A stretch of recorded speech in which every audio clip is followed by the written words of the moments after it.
Boa noite, irmãos. Graça e paz, queridos. Um grande privilégio a gente estar aqui, né, cultuando ao Senhor, nessa hora bendita, né, de oração, nessa hora bendita em que o povo de Deus dialoga, não é, com o Deus eterno. Que bendito, Senhor, esse tempo. E agora a gente vai, então, escutar, não é, a voz do Senhor. E a gente vai ler, então, a carta do apóstolo Paulo aos Efésios, no capítulo 6. Nós vamos ler toda a parte, né, que é a conhecida armadura de Deus, dos versículos 10 ao 18, mas nessa ocasião a gente vai se concentrar apenas no versículo 18. Nós vamos ler toda a passagem, mas a gente vai só se concentrar nessa ocasião no versículo 18.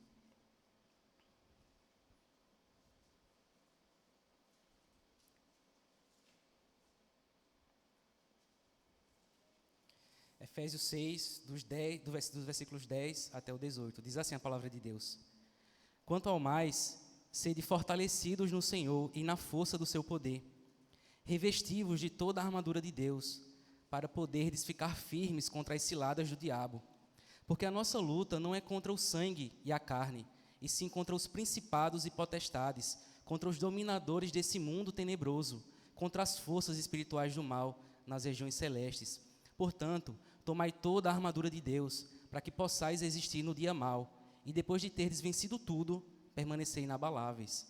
Estai, pois, firmes, cingindo-vos com a verdade, e vestindo-vos da couraça da justiça. Calçai os pés com a preparação do evangelho da paz, embraçando sempre o escudo da fé, com o qual podereis apagar todos os dardos inflamados do maligno. Tomai também o capacete da salvação e a espada do Espírito, que é a palavra de Deus, com toda oração e súplica, orando em todo o tempo no Senhor, e para isso vigiando com toda perseverança e súplica por todos os santos. Amém. Vamos orar, irmãos. Senhor Deus, bendito seja o teu nome, Pai, porque o Senhor permite, Pai, que a gente ouça a tua voz.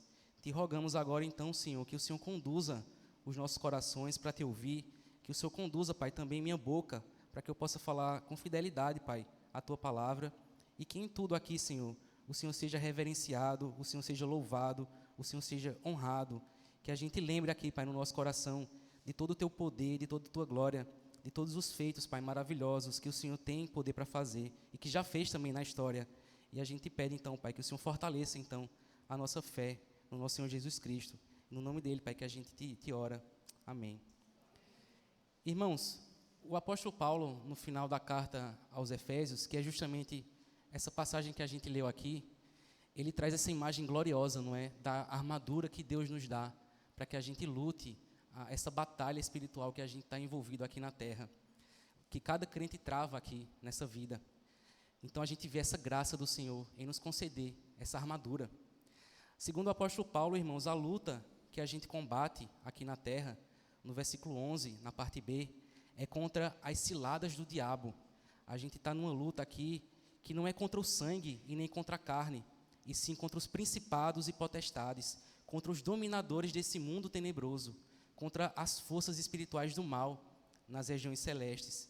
Ou seja, a luta que a gente combate aqui é uma batalha espiritual, é uma luta espiritual.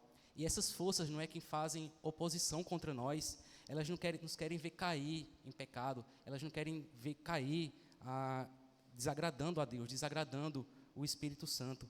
Eles nos querem ver entristecendo, não é, o Espírito Santo de Deus. Usando os termos da confissão de fé, a confissão de fé fala que os nossos inimigos, eles são justamente o diabo, as tentações do diabo, as tentações desse mundo e a nossa própria natureza carnal, que militam, não é, o tempo todo contra o Espírito. E é justamente então esse trio, que eu diria que é o trio infernal, o diabo, o mundo e a nossa carne. E nessa luta, irmãos, contra esse trio, no nosso próprio poder, a gente não pode fazer nada contra os nossos inimigos. Por isso Deus, pela sua graça, Ele nos entrega essa gloriosa armadura para que a gente possa combater esse bom combate. Ele nos dá a verdade, Ele nos dá a couraça da justiça, o evangelho da paz, o escudo da fé, o capacete da salvação e a espada do Espírito. E para finalizar essa analogia da armadura, ele menciona então no versículo 18, concluindo então com a prática da oração.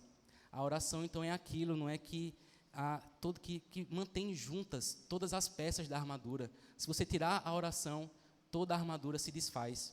Sobretudo a oração é esse poder do crente, não é? O próprio sustento do soldado cristão que usa essa armadura. É a força de Deus conduzindo o crente para que a gente lute contra esse trio. O apóstolo Paulo diz então no versículo 18: revestivos de toda a armadura de Deus, com toda oração e súplica, orando em todo o tempo no Espírito, e para isso vigiando com toda perseverança e súplica por todos os santos. É esse versículo então, irmãos, que a gente vai meditar nessa noite.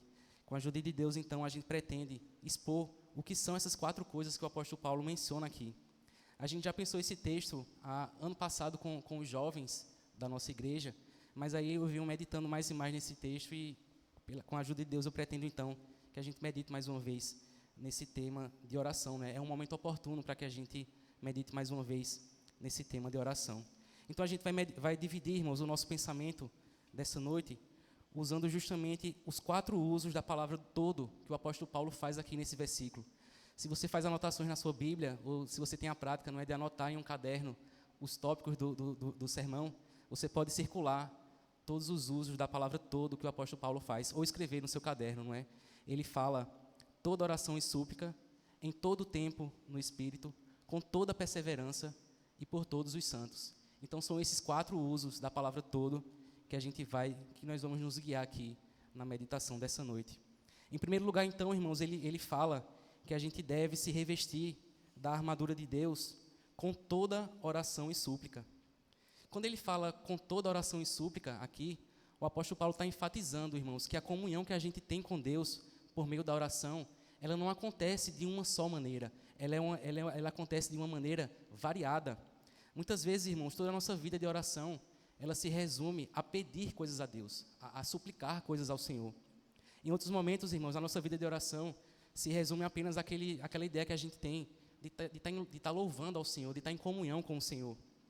Porque a gente pensa muitas vezes que pedir coisas a Deus, que rogar coisas a Deus, é um tipo de oração inferior, não é, digamos assim. Mas o que o apóstolo Paulo está indicando aqui, irmãos, quando ele fala que a gente deve se revestir de toda oração e súplica, é que a nossa vida de oração ela deve possuir variedade. A gente não deve apenas orar pedindo por ajuda, mas a gente deve também orar ao Senhor, dizendo a Ele sobre toda a nossa gratidão que a gente tem a Ele. A gente não deve apenas orar com gratidão ao Senhor, mas a gente também deve ir ao Senhor confessando os nossos pecados. A gente não deve apenas pensar na oração como esse momento de louvor ao Senhor, mas a gente deve sim pedir coisas a Ele, a gente deve sim suplicar ao Senhor, a gente deve rogar ao Senhor, levar os nossos desejos ao Senhor em oração. É sobre isso, irmãos, que o Catecismo Maior, na pergunta sobre o que é oração, a resposta nos fala. A resposta fala que a oração é um oferecer os nossos desejos a Deus em nome de Cristo, com auxílio do seu Espírito, com a confissão dos nossos pecados e um grato reconhecimento das suas misericórdias. Veja a variedade que há na oração aqui, segundo a resposta da pergunta. A gente deve, então, irmãos, avaliar a nossa vida de oração e a gente deve seguir essa instrução do apóstolo Paulo. A nossa vida tem que estar revestida da armadura de Deus com toda a oração e súplica, com variedade de orações. Basta a gente olhar para os salmos, irmãos. Que variedade a gente vê nas orações do salmista. No Salmo 9, por exemplo, o salmista louva o Senhor, dizendo que Ele é refúgio na hora da tribulação. Já no Salmo seguinte, no Salmo 10, o salmista, em meio ao seu desespero, em meio à sua aflição, ele se pergunta, por que o Senhor se esconde nas horas da tribulação? Você percebe, irmãos, o salmista começa dizendo que Ele é refúgio nas horas da tribulação, ele começa louvando ao Senhor, que é refúgio nas horas de tribulação, mas em seguida, ele vai então confessando ao Senhor a sua falta de fé, não é? Sobre o Senhor ser refúgio na hora da tribulação ou não. Em alguns salmos, o teor da oração do salmista é de exaltação a Deus. Ele fala no Salmo 146, o teu Deus, ó Sião, reina de geração em geração. No Salmo 34, versículo 1, ele fala, bendirei o Senhor em todo o tempo, o seu louvor estará sempre nos meus lábios.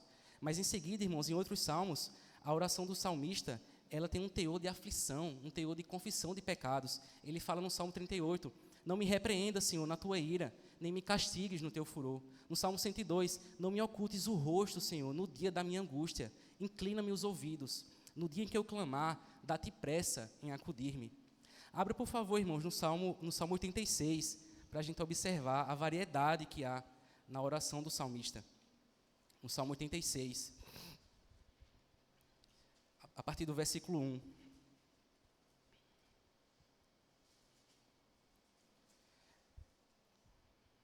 Veja, no versículo 1, o salmista começa a oração dele clamando ao Senhor, suplicando que o Senhor o ouça e responda a ele na sua calamidade. Ele fala no versículo 1, inclina, Senhor, os ouvidos e responde-me, porque eu estou aflito e necessitado. Percebe, irmãos, como o salmista está, a situação dele, aflito e necessitado. Ele está ali nas profundezas da aflição. Mas veja nos versículos 2 ao 4, o salmista então começa a fazer uma série de súplicas ao Senhor. No versículo 2 ele diz, preserva minha alma, Senhor, salva o teu servo. No versículo 3 ele fala, compadece-te de mim, Senhor. No versículo 4 ele roga ao Senhor, alegra, Senhor, a minha alma. Ele faz uma série de súplicas, ele faz uma série de pedidos ao Senhor. Em seguida, irmãos, dos versículos 5 ao versículo 10, a gente vê o salmista agora passando a engrandecer o nome do Senhor, rememorando, não é, se lembrando e exaltando quem o Senhor é e o que o Senhor já fez. O salmista então exalta o Senhor, lembrando que o Senhor é bom e compassivo no versículo 5, abundante em benignidade. No versículo 6 ele fala, aquele que atende à voz das súplicas. No versículo 7, ele fala que o Senhor é aquele que responde no dia das angústias. No versículo 8 ele diz que o Senhor é o único Deus verdadeiro, cujas obras são inigualáveis. No versículo 9 ele diz, aquele que é o Criador das nações, que virão e glorificarão Ele. E ele conclui então no versículo 10, que o Senhor é o único grande, que opera maravilhas, o Senhor é o único Deus. Então veja, irmãos, a variedade que há na oração do salmista. Ele começa com uma oração de súplica ao Senhor, dizendo que está aflito e necessitado, suplicando ao Senhor que responda a ele, e aí ele então passa agora a engrandecer ao Senhor dos versículos 5 ao 10, e a gente agora vê no versículo 12 ao 13, essa oração se transformando agora em uma oração de ação de graças. Ele diz no versículo 12, dar-te-ei graças, Senhor, Deus meu, de todo o coração, e glorificarei para sempre o teu nome. No versículo 13 ele fala, pois grande é a tua misericórdia para comigo, e me livraste a alma do mais profundo poder da morte. Percebe, irmãos, a variedade que há na oração do salmista. Ele começa aflito e necessitado, ele passa a fazer súplicas ao Senhor, pedir coisas ao Senhor. Em seguida a gente vê ele adorando ao Senhor, louvando o Senhor pela grandeza dele, pelo poder dele. E em seguida a gente vê o salmista que começou aflito e necessitado, agora agradecendo a Deus, levando a ele ações de graça ao Senhor. Percebe, irmãos, a variedade que há na oração do salmista. É sobre isso, irmãos, que o apóstolo Paulo está falando, quando ele nos chama a nos exercitarmos com variedade de oração. Então, o apóstolo Paulo então nos chama a ir ao Senhor, expondo, não é, as mais profundas mazelas e misérias da nossa vida. Ele nos chama a ir ao Senhor, confessando os nossos pecados, com toda sinceridade no coração. Ele nos chama a ir ao Senhor, fazendo sim súplicas, expondo ao Senhor as nossas necessidades. E, sobretudo, também Ele nos chama assim a ir ao Senhor, louvando e exaltando quem o Senhor é. E também nos chama a ir ao Senhor, levando a Ele as nossas ações de graças, agradecendo por o que o Senhor já fez. Vão então ao Senhor com toda oração e súplica. Então agora, irmãos, para a gente pensar sobre o que é ir ao Senhor com toda oração e súplica, eu vou fazer mais uma divisão aqui. Então no seu planner você pode colocar mais 4 pontos. A gente deve então ir ao Senhor com toda oração e súplica, e isso significa então que a gente deve ir adorando ao Senhor, exaltando quem o Senhor é, em primeiro lugar. Em segundo lugar, a gente deve ir ao Senhor confessando os nossos pecados. Em terceiro lugar, a gente deve ir ao Senhor cheios de gratidão.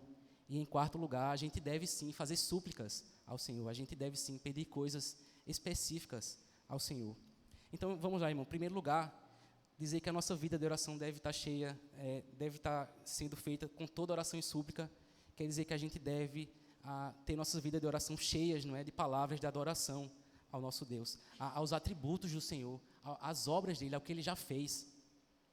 Muitas vezes, irmãos, quando a gente está nessa luta contra a aflição, contra a ansiedade, contra os nossos inimigos mesmo, a gente muitas vezes ganha a batalha nas palavras de adoração ao nosso Deus, rememorando quem o Senhor é, relembrando a grandeza e o poder dele. Quando a gente exercita o nosso coração a considerar essa grandeza de Deus, o poder, a beleza, a majestade do Senhor, a gente certamente encontra conforto, porque a gente vê que o nosso Deus, a gente constata no nosso coração que o nosso Deus é poderoso, não é? Entretanto, irmãos, quando a gente tem pensamentos pequenos sobre quem Deus é, essa certamente, nutrir esses pensamentos é certamente a raiz da nossa falta de fé. Quando a gente tem pensamentos pequenos sobre o Senhor, essa é certamente a raiz da nossa falta de fé. Você percebe que a transição que se dá na oração do salmista, no Salmo 86, que começou, não é, aflito e necessitado, ela se dá justamente naquele bloco do versículo 5 ao 10, em que o salmista adora o Senhor, exalta quem o Senhor é. Quando ele faz isso, ele então, a oração dele então transiciona para uma oração de ação de graças. E muitas vezes também, irmãos, nós encontramos conforto em relembrar quem o Senhor é, o poder do Senhor, a grandeza do Senhor, a glória do Senhor. E é isso que a gente é chamado, irmãos, toda semana, todo dia do Senhor. Quando a gente ouve a santa convocação, a gente é chamado pelo Senhor no 4º mandamento a nos lembrarmos, não é? Lembra-te do dia de sábado. É muito glorioso como o Senhor ensina a Moisés o 4º mandamento. Ele fala, lembra-te do dia de sábado. Lembra-te, exercita os teus afetos a se lembrar do Senhor. Exercita a tua mente e coração para lembrar do dia de sábado, do dia de descanso. Tira tudo que te impede de lembrar desse dia e se lembra do descanso. Se esforça para lembrar da glória desse dia. E por quê, irmãos? Porque a gente deve lembrar desse dia. E é por 2 motivos. A gente tem no 4º mandamento razões anexas ao 4º mandamento. Então a gente tem a ordem, lembra-te do dia de sábado, mas a gente também tem um porquê. O Senhor nos dá esse meio pedagógico para nos ensinar o porquê a gente deve guardar o dia de sábado. Em Êxodo 20, a gente tem essa razão anexa no 4º mandamento. Porque em 6 dias fez o Senhor os céus e a terra, o mar e tudo que neles há, e ao 7º descansou. Mas veja, irmãos, o 4º mandamento é também repetido por Moisés em Deuteronômio. Quando eles estão próximos ali de entrar na terra prometida, Moisés ele repete a lei para o povo ali ouvir. E a razão anexa que Moisés coloca no 4º mandamento em Deuteronômio é diferente da razão anexa em Êxodo. Em Deuteronômio 5, Moisés fala, ele nos traz uma segunda razão. Ele fala, lembra-te do dia do sábado, porque te lembrarás que fosse servo na terra do Egito, e que o Senhor teu Deus te tirou dali com mão poderosa e braço estendido. Você pode se aprofundar depois mais em Êxodo 20 e Deuteronômio 5, quando Moisés fala o 4º mandamento. Mas você percebe, irmãos, a razão anexa aqui, são 2 pelo menos, não é? É porque Deus nos criou, porque em 6 dias fez o Senhor os céus e a terra, o mar e tudo que neles há. Em segundo lugar, porque Ele nos redimiu, porque nós éramos dominados pelo pecado, nós éramos escravos no Egito, mas o Senhor nos tirou de lá, o Senhor nos tirou dessa condição, com mão poderosa e braço estendido. Da mesma forma, irmão, nós devemos ter nossa vida de oração cheias de palavras de adoração ao Senhor, porque Ele nos criou e porque Ele nos redimiu. O Catecismo de Westminster, ele diz que Deus tem nos criado e nos redimido, é justamente o resumo de toda a religião. É o resumo da religião, Deus ter nos criado no primeiro dia e Deus ter nos redimido. E eu adicionaria, irmãos, que o resumo da religião seria, então, que Deus nos criou e nos redimiu em Cristo Jesus. Porque como o apóstolo Paulo fala, porque nele foram criadas todas as coisas no céu e na terra. Porque aprove a Deus que nele residisse toda a plenitude e que por meio dele reconciliasse consigo mesmo todas as coisas. Então a gente deve, irmãos, exercitar os nossos afetos, a gente deve trazer a nossa mente e coração a lembrar-nos, lembra-te do dia de sábado, constantemente, irmãos, que o Senhor é aquele que nos criou e que nos redimiu. E isso então deve mover o nosso coração a orar ao Senhor, exaltando, louvando o Senhor, porque Ele nos criou e porque Ele nos redimiu. Em segundo lugar, irmãos, na nossa vida de oração a gente não pode negligenciar orações de confissão de pecados. Não tem nada nessa vida, irmãos, que pode nos afastar mais de Deus do que o nosso pecado. O salmista, no Salmo 5, versículo 5, fala que Deus odeia o que pratica iniquidade. Deus odeia pecado e pecador. Mas, ao mesmo tempo, irmãos, não tem nada nessa vida que pode nos aproximar mais de Deus do que a gente ter a consciência de que nós somos pecadores.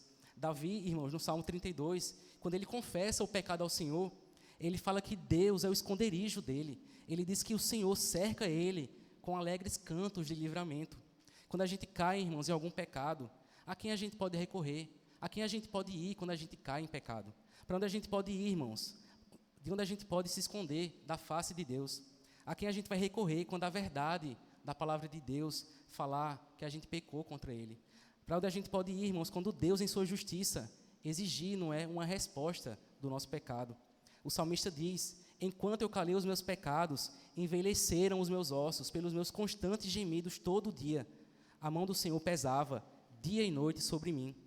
Onde a gente pode encontrar, irmãos, paz com Deus, alívio para esse fardo que a gente carrega pelos nossos pecados, se não indo ao Senhor em oração, confessando os nossos pecados, confessando as nossas iniquidades, como diz o salmista, não mais ocultando as nossas iniquidades.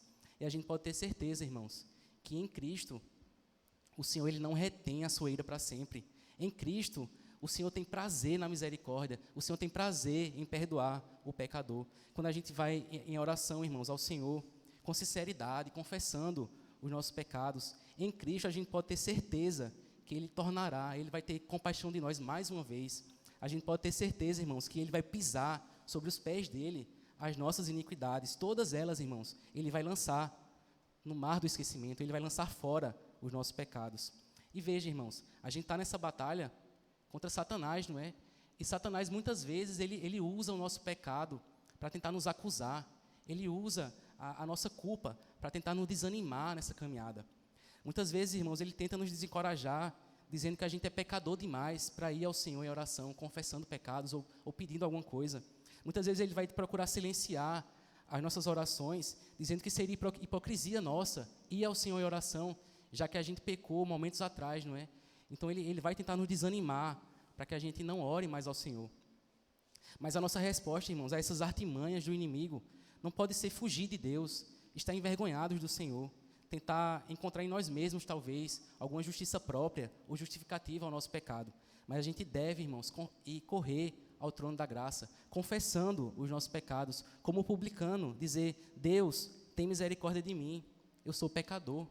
Dizer ao Senhor: sim, Deus, realmente é uma grande hipocrisia eu ter pecado momentos atrás e agora vir orar ao Senhor. Mas eu não tenho para onde ir, Senhor. Eu preciso de Ti, eu preciso do Teu amor, da Tua misericórdia e da Tua graça. Para onde a gente iria, irmão, se não ao Senhor, confessando os nossos pecados? E é assim, irmãos, que a gente vai vencer essas artimanhas de Satanás, ao tentar nos desencorajar, tentando nos acusar do nosso pecado. É recorrendo a Deus, é confessando a Ele as nossas faltas, é suplicando a Ele que Ele nos faça odiar o pecado, assim como Ele também odeia o pecado. E Satanás, irmãos, quando ele vem nos acusar dos nossos pecados, ele não está nem um pouco preocupado, não é, com esses nossos pecados. Na verdade, ele quer nos desencorajar de lutar contra o pecado. Ele quer que a gente seja confirmado na prática do pecado. Ele quer que a gente viva no pecado o tempo inteiro. Ele quer que a gente morra no pecado. Ele quer que a gente viva eternamente no pecado. Ele quer que a gente seja condenado ao inferno por causa dos nossos pecados. Mas é somente confessando, irmãos, ao Senhor os nossos pecados, como diz o autor de Hebreus, achegando-se ao Senhor confiadamente junto ao trono da graça, é que a gente vai receber misericórdia e a gente vai achar graça no socorro para essa luta contra o nosso inimigo. Em terceiro lugar, irmãos, além de confessar pecados ao Senhor, a nossa vida de oração também deve estar cheia de palavras de ação de graças ao nosso Deus. É isso que o apóstolo Paulo fala em Colossenses 3:17. E tudo o que fizerdes, seja em palavra, seja em ação, fazei-o em nome do Senhor Jesus, dando por ele graças ao Deus Pai. Tantas vezes, irmãos, nós estamos lá aflitos, desorientados por alguma questão da nossa vida. E o simples fato de a gente levar a Deus em oração, a nossa gratidão a Ele, pelo que Ele já respondeu no passado, em levar a Deus a nossa gratidão pelo que Ele é e pelo que Ele faz por nós, nos traz aquela calma de saber que Deus, Ele, mais uma vez, vai nos responder a esse pedido que a gente está levando a Ele. À medida que a gente vai ao Senhor agradecendo a Deus, a gente é mais e mais encorajado a recorrer mais e mais, a depender mais e mais do Senhor. Além disso, irmãos, em quarto lugar, a gente deve sim pedir a Deus, fazer súplicas ao Senhor, oferecer a Ele os nossos desejos, levar ao Senhor em oração os nossos pedidos. Muitas vezes a gente pensa que os nossos pedidos ou nossas orações, elas não mudam as coisas. Ou a gente pensa que a oração de súplica seria um tipo inferior, digamos, de oração. O C.S. Lewis ele tem um pensamento bem interessante sobre essa questão. Ele fala que as orações, nem sempre, elas são, no sentido bruto da palavra, atendidas. O motivo não é porque a oração é um tipo mais fraco de causa e efeito, ou de causalidade, mas é porque a oração é um tipo mais forte de causalidade. Quando ela funciona de modo ilimitado no espaço e no tempo. É por isso que Deus ele retém esse poder para si, de forma que em alguns momentos ele atende a nossa oração, ora, nega as nossas orações. Sem essa condição, a oração nos destruiria. Quando oramos ao Senhor, nós estamos indo em privado ao escritório do diretor desse mundo, do Todo-Poderoso Deus, fazendo a nossa petição, discutindo o nosso assunto com o Criador e com o mantenedor do universo. Quando a gente ora ao Senhor, irmãos, a gente está discutindo com o diretor desse mundo, com o Todo-Poderoso Deus, o mantenedor do universo, o nosso caso, a nossa petição. E quando a gente ora ao Senhor, a gente não tem a promessa de que Ele vai atender tudo que a gente pede, não é? Mas o nosso bondoso Deus, Ele promete que vai ouvir a nossa oração. E isso nos é suficiente, irmãos. O Senhor dos mais altos céus, Ele se inclina para ouvir o que é que se passa aqui entre os filhos dos homens. E é muito melhor que as nossas orações sejam ouvidas por Deus do que os nossos desejos sejam atendidos por Ele. A gente tem várias crianças aqui, não é? E eu pergunto a vocês, crianças, vocês já pararam para pensar se os pais de vocês prometessem, não é, dar tudo o que vocês pedissem a eles, vocês acham que isso seria bom, seria uma boa coisa? Sabe aquelas horas que você está sem querer almoçar e quer pular direto para a sobremesa? Se vocês pedissem aos seus pais, eles deixassem sempre vocês fazerem isso, não é? Ou se eles deixassem você brincar o dia inteiro, sem nenhum momento para estudar. Se eles deixassem vocês fazerem simplesmente o que vocês quisessem, seria certamente ser o caos aqui na terra, né? Seria terrível, não seria nem um pouco bom. E da mesma forma, irmãos, se o Senhor tivesse feito a promessa de absolutamente conceder todos os nossos pedidos, seria uma maldição para a gente, seria terrível, porque estaria sobre nós a responsabilidade de dizer o que é bom, de dizer o que é o rumo da nossa vida. Isso deveria nos deixar ansiosos terrivelmente. A palavra de Deus, ela nos mostra, em toda ela, que nós somos desorientados nas nossas afeições. Nós não podemos dizer o que é bom para nós mesmos. E é por isso que o nosso compassivo Deus, irmãos, Ele promete que vai ouvir as nossas orações. Ele vai estar alerta aos nossos pedidos. E isso, irmãos, o Senhor dos mais altos céus, não é? Está atento aos nossos desejos, é suficiente para a gente. E então o nosso único desejo deve ser que Ele conceda aquilo que na infinita sabedoria dEle, Ele veja que vai ser bom para a gente e que vai glorificar o nome dEle. Então é nessa postura, irmãos, que a gente deve fazer súplicas ao Senhor. A oração, certamente, ela muda as coisas, mas ela não muda as coisas porque a gente estaria mudando Deus, ou a gente estaria mudando a mente do Senhor, ou convencendo Deus a fazer nossa vontade, digamos. A oração muda as coisas, irmãos, porque ela muda a nossa mente, ela muda o nosso coração, ela nos convence a seguir a vontade de Deus. Deixa eu ilustrar esse ponto, irmãos. Imagine um homem num barco, e esse homem está querendo voltar à terra. Então ele guia o seu barco ali para o porto, não é? E em seguida ele lança uma corda em direção à margem, para poder puxar, para poder voltar ali à margem.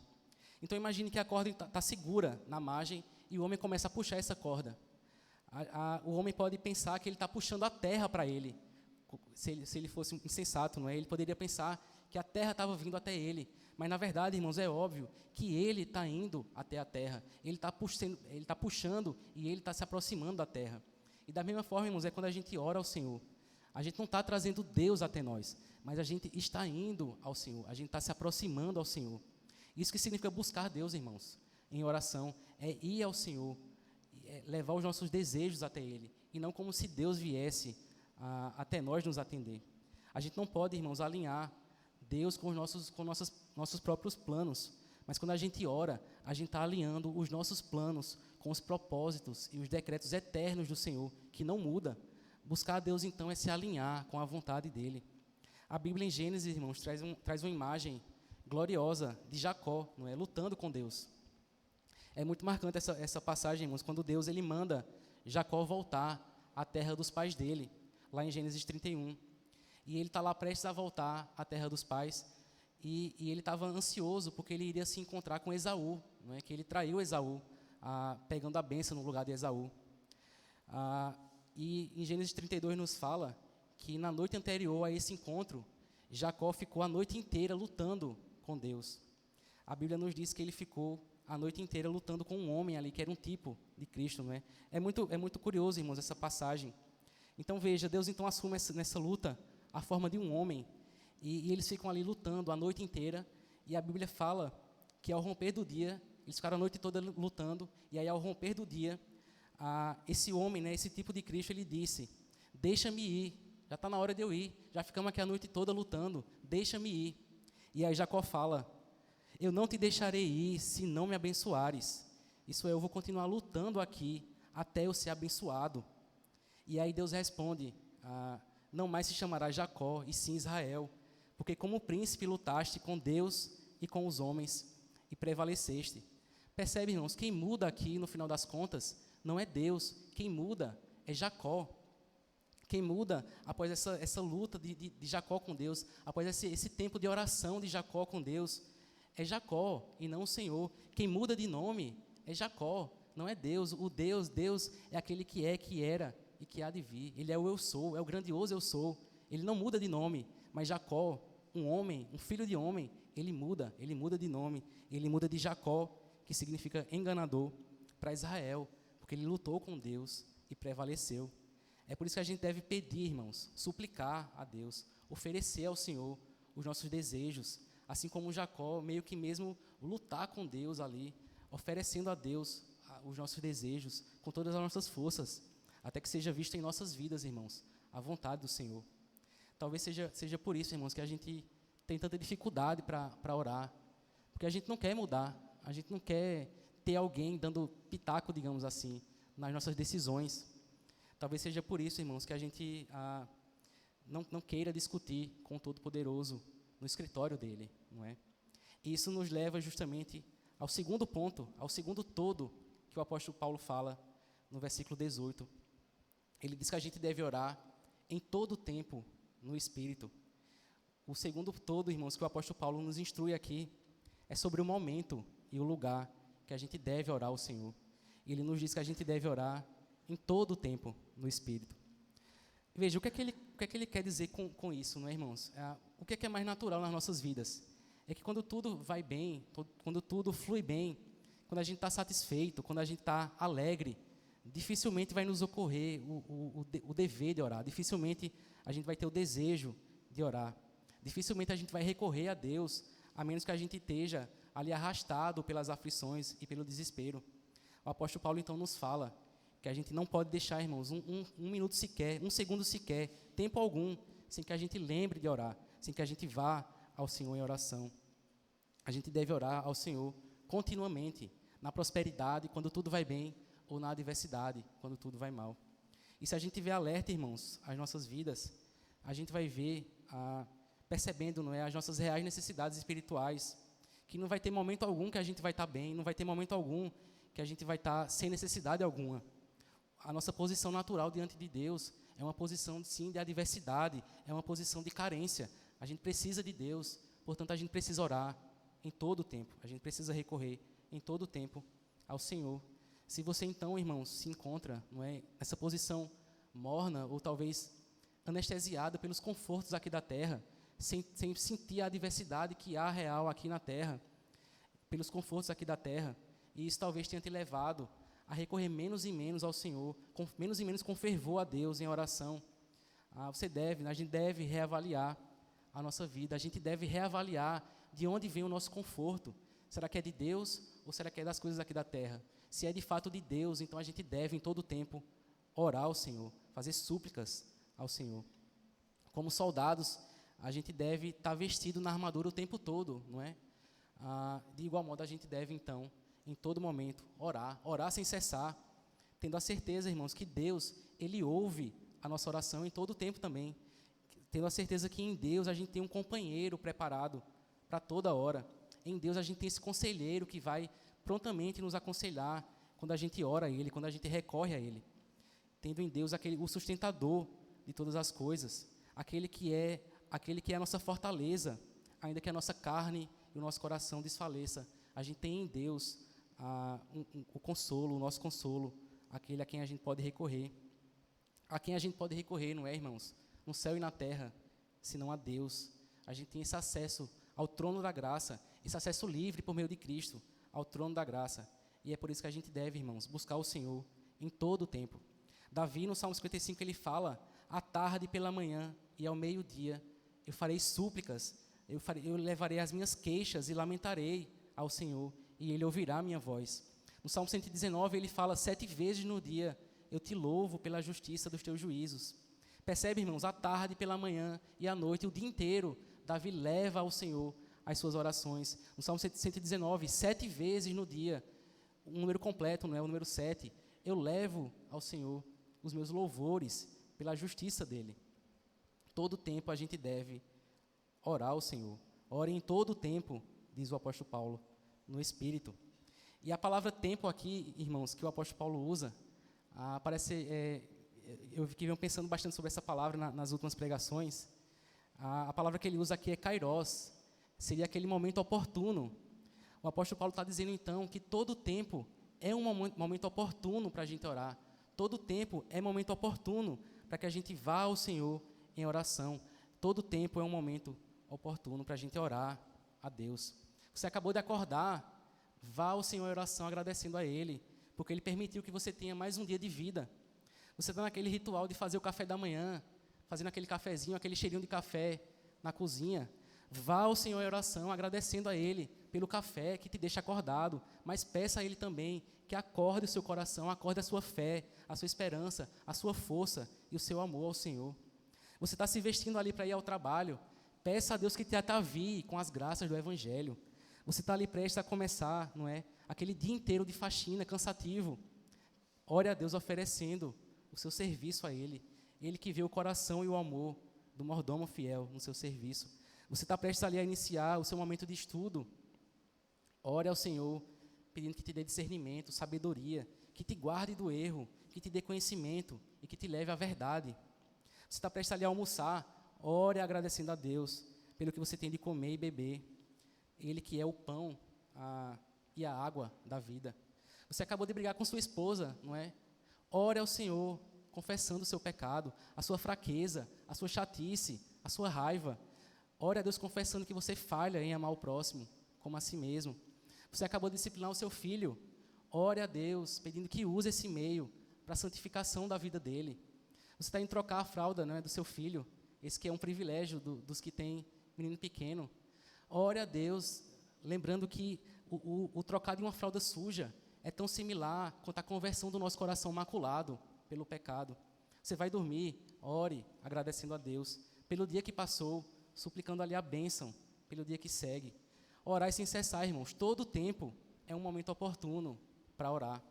Se a gente crê, irmãos, de fato, que a gente vive, não é, o tempo todo diante de Deus, não tem como essa ordem do apóstolo Paulo, de a gente orar o tempo todo, se transformar na nossa vida como um mero formalismo, de a gente estar ali como um mero formalista, orando o tempo todo. Se a gente crê de fato que a gente vive o tempo todo diante de Deus, isso significa, irmãos, que a gente tem que viver o tempo todo orando ao Senhor, orando sem cessar, em todo o tempo, ore ao Senhor.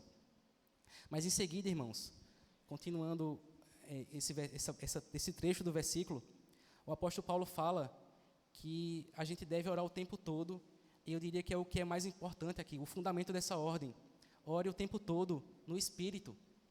Sem o Espírito de Deus, irmãos, a gente não pode fazer nada. Quem dirá orar ao Senhor? Quem dirá orar o tempo todo ao Senhor? A gente deve então, irmãos, a gente precisa então do Espírito de Deus nos ajudando. Sem o Espírito, irmãos, a gente não seria apto a pedir nada que preste ao Senhor. Em nossa natureza caída, irmãos, a gente é mais, naturalmente a gente é mais inclinado a pedir coisas que vão nos fazer mal do que fazer bem. A gente é mais inclinado a pedir ao Senhor pedras, em vez de pedir ao Senhor pão.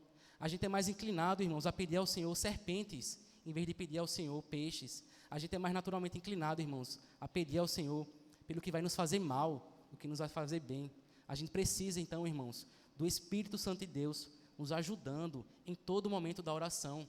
Antes de orar, Ele move os nossos desejos e afetos ao Senhor. Durante a oração, Ele nos ensina o que a gente deve pedir ao Senhor, e bem como a forma que a gente deve pedir ao Senhor.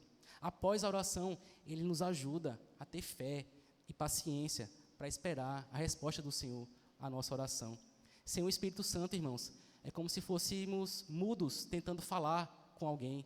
É como se a gente ouvisse um mudo falar. A gente só vai ouvir ali o rugir sem sentido algum. Por isso a gente precisa, irmãos, do Espírito Santo de Deus intercedendo por nós, nos ajudando na oração.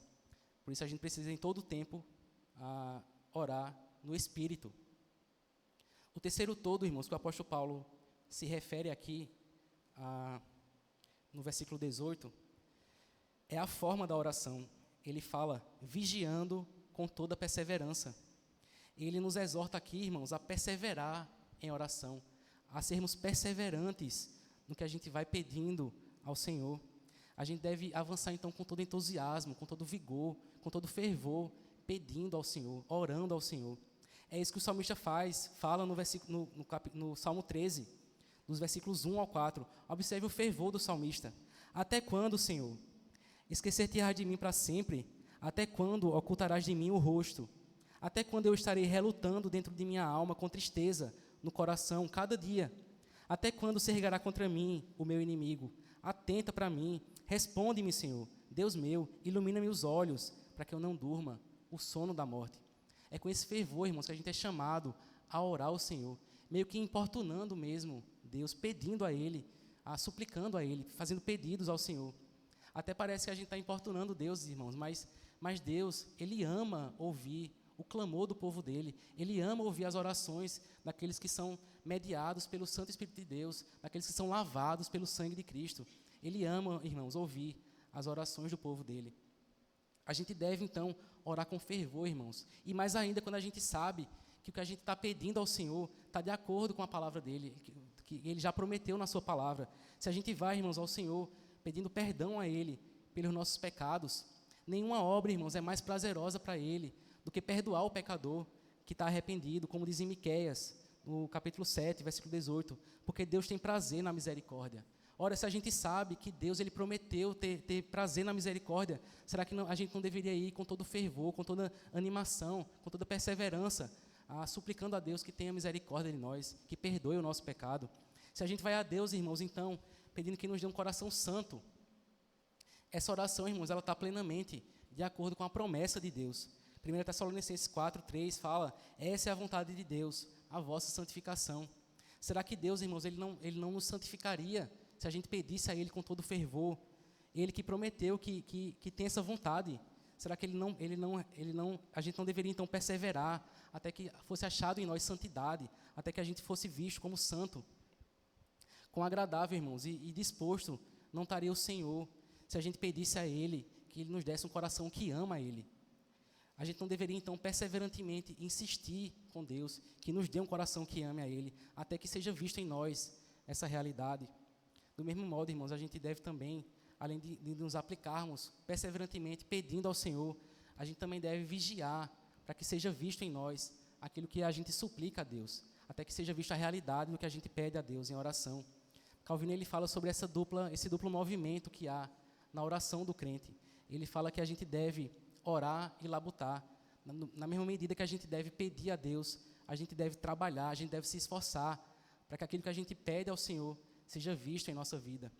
O que equivale, irmãos, a gente pedir a Deus que nos torne um bom marido, ou as mulheres, o que equivale pedir que o Senhor torne elas uma boa esposa, se nós negligenciamos, não é, o amor, o respeito ao próximo. O que equivale, irmãos, suplicar a Deus, pedindo que salve os nossos filhos, se a gente negligencia o culto familiar na nossa casa. Do que equivale, irmãos, pedir a Deus que sustente a nossa vida financeira, se a gente não se esforça para trabalhar com toda a inteligência, com toda a força, se a gente não se esforça para seguir o nosso orçamento de gastos. Do que equivale, irmãos, a pedir ao Senhor, e até mesmo muitas vezes cantar no hino, né, que Ele fortaleça, vivifique e renove o vigor da igreja, se a gente pessoalmente não se esforça para servir a igreja, para sustentar a igreja com o nosso serviço. Muitas vezes, irmãos, quando a gente pede ao Senhor, sem estar disposto a fazer aquilo que a gente pede a Ele, muitas vezes a gente está blasfemando o Senhor em oração, porque a gente pede a Ele sem estar disposto a trabalhar, a labutar, a perseverar e vigiar para que a gente alcance aquilo que a gente está pedindo. Nós, então, irmãos, a gente deve fervorosamente se aplicar, nós devemos se aplicar em suplicar ao Senhor, até que seja vista em nós a realidade dessa abundante graça dEle operando em nós. E mesmo, irmãos, quando a gente ainda vem muito distante, o momento que a gente vai alcançar aquilo que a gente está clamando, a gente deve perseverar pedindo ao Senhor, clamando ao Senhor. Assim como o salmista, no capítulo 13, até quando, Senhor, te esquecerás de mim? Até quando o meu inimigo se exaltará sobre mim? Olha para mim e responde-me, Senhor, meu Deus. Ou como Jacó, não é? Senhor, eu não vou te deixar ir se não me abençoares. A gente deve perseverantemente pedir a Deus, suplicar ao Senhor, com toda perseverança e vigiando, como o apóstolo Paulo fala. E por último, irmãos, o apóstolo Paulo fala que a gente deve orar por todos os santos. Orar por todos os santos. E essa exortação do apóstolo Paulo, irmãos, ele nos mostra que em nenhum momento das nossas vidas a gente vai ter orado demais, porque são muitos os pedidos de todos os santos, são muitas as aflições, necessidades e causas, não é, dentro da igreja do Senhor. E de nenhuma forma, irmãos, a gente deve viver uma vida de oração que é centrada em nós mesmos. A gente deve orar por todos os santos, por todos que são povo de Deus. A gente deve orar pelo povo de Deus, pela igreja, pela comunidade que a gente está inserido. Então, essas necessidades, irmãos, dos nossos irmãos, elas devem nos mover a recorrer a Deus, intercedendo por nossos irmãos. Se em algum momento, irmãos, a gente se vê frio nesse dever de orar ao Senhor, a gente deve, então, ouvir as aflições que nossos irmãos vivem, não é? Porque são muitas as aflições que nossos irmãos vivem. Cada um de nós, irmãos, tem as suas próprias lutas, as suas próprias fatigas, e a gente deve estar envolvido, orando uns pelos outros. Todos nós, irmãos, estamos nessa luta contra o inimigo das nossas almas. Então, todos nós devemos orar uns pelos outros. E como é que a gente vai saber, irmãos, o que a gente vai orar uns pelos outros, se a gente não se envolver na vida um do outro? Como é que a gente vai orar um pelo outro? A gente poderia dizer, Senhor, abençoa fulaninho, porque ele está esperando a tua bênção. Que tipo de oração é essa, não é, irmãos? A gente deve se envolver no que é que está acontecendo na vida dos nossos irmãos. A gente deve orar ao Senhor por situações específicas, coisas definidas. E é impossível, irmãos, a gente orar uns pelos outros por situações concretas, se a gente não se envolver na vida um do outro, se a gente não se engajar na vida um do outro. E isso certamente demanda tempo, demanda esforço, sacrifício do nosso tempo. Mas a gente é chamado, irmãos, a orar uns pelos outros. E com certeza, irmãos, a gente deve, então, juntos, orar contra o nosso inimigo, orando uns pelos outros, orando por todos os santos. Que a gente, então, caminhe, irmãos, seguindo essa ordem do apóstolo Paulo, orando em todo o tempo no Espírito,